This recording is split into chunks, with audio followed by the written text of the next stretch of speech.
मुंबईत येणाऱ्या माणसाने मराठी शिकलं पाहिजे असं नाही. घाटकोपरची भाषा गुजराती. संघाचे भैयाजी जोशी यांच्या वक्तव्यानं वादाची ठिणगी. राऊतांसह मवियाच्या नेत्यांचा जोशींसह सरकारवर हल्लाबोल. विधान परिषदेच्या 5 जागांसाठी निवडणूक. 5 पैकी 3 जागा भाजपच्या वाट्याला. भाजपकडून राम सातपुते, जगदीश मुळीक आणि संदीप जोशींचं नाव चर्चेत. संजय केणीकर, प्रमोद जठार, केशव उपाध्येंच्याही नावाची चर्चा. विधान परिषद निवडणुकीमध्ये शिवसेना आणि राष्ट्रवादीला प्रत्येकी 1 जागा. शिंदेच्या शिवसेनेकडून चंद्रकांत रघुवंशी, शीतल म्हात्रे, रवींद्र पाठक यांच्या नावाची चर्चा. तर राष्ट्रवादीकडून जिशान सिद्दीकींना संधी मिळण्याची शक्यता.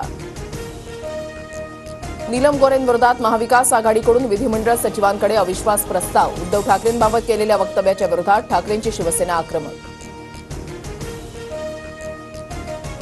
गोरे ज्युनियर सोमय्या. मुख्यमंत्र्यांनी गोरेंचा राजीनामा घ्यावा. संजय राऊत आक्रमक. तर महिलेला न्याय मिळवून देण्यात चुकीचं काय? नोटीशीला उत्तर देऊ. रोहित पवारांचं गोरेंना प्रत्युत्तर.